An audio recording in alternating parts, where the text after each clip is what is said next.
Speaker, the Food Banks Canada released its report today, Hunger Count 2025, showing the number of Canadians relying on a food bank has more than doubled since this Liberal government took office.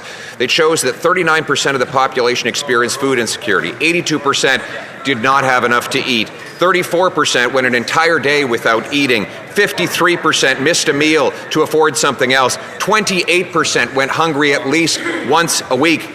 Now the Prime Minister says Canadians will have to make even more sacrifices. How many meals will Canadians have to sacrifice for yet another costly Liberal budget? The Honourable Government House Leader.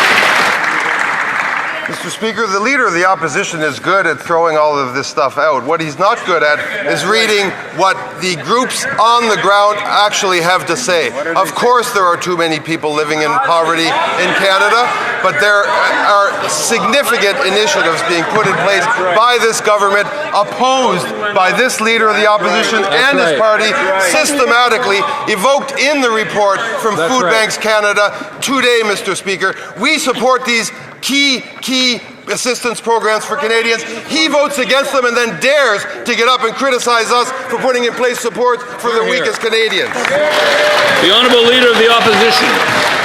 Mr. Speaker, their programs do not feed kids, they feed bureaucracy, consultants, lobbyists, and Liberal insiders. And if you want to question that, 700,000 kids are lined up at food banks every single month. And let me quote from the report.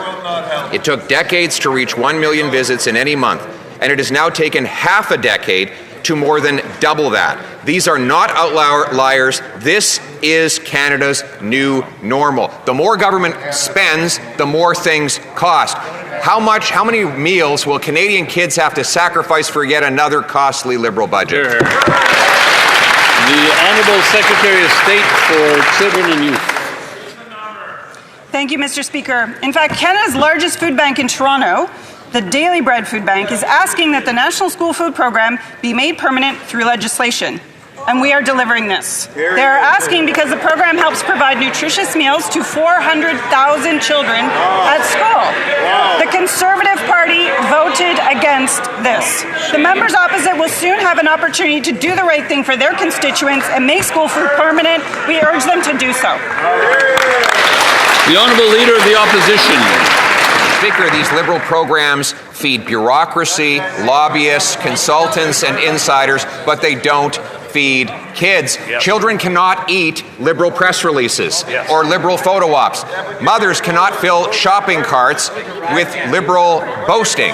Canadians need food, and right now, after 10 years of this Liberal government, there's now 2.2 million Canadians lined up at food banks. 700,000 of them are kids, and a third are in families where they work, but their paychecks are vaporized by Liberal taxes and inflation. How many meals will Canadians have to sacrifice for the next costly Liberal?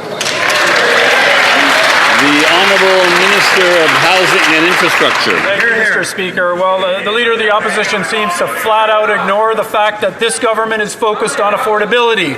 We are focused on affordable housing, which the reports outline as a critical driver for affordable food. We are taking action, Mr. Speaker. We look at the trajectory we are on right now. Mortgage rates are coming down. Average rents are coming down, according to the Parliamentary Budget Office. We're seeing progress, but we're not stopping there, Mr. Speaker. Build Canada Homes will be in this budget, $13 billion that this opposition can vote for affordable housing in. The Honourable Leader of the Opposition. Their focus is affordability. Mr. Speaker, here are the facts from the Hunger Count report. 78% of food banks had to buy more food than normal because they were running out and not collecting enough donations. 1/4 of food banks actually ran out of food while there are still people lined up waiting for something to eat. Wow. We now have nearly a third of Canadians who go hungry at least once a week. This sounds like something out of a Great Depression, and the Prime Minister has the audacity to say Canadians should sacrifice even more. How many meals will his costly budget force Canadians to sacrifice? The Honourable Minister of Jobs and Family. Mr. Speaker, I take it by the question of the Leader of the Official Opposition that he will support Budget 2025, where we make the school food program permanent, where we double down on jobs for young Canadians, where we invest in skills training for the skilled trades professionals of the future. Mr. Speaker, I just announced that in the budget, personal support workers will receive a tax credit of $1,100 a year. Mr. Speaker, we are putting money and support in the hands of Canadians, and that's why they trust us, Mr. Speaker. Yes, indeed. L'honorable député de Saint-Jean.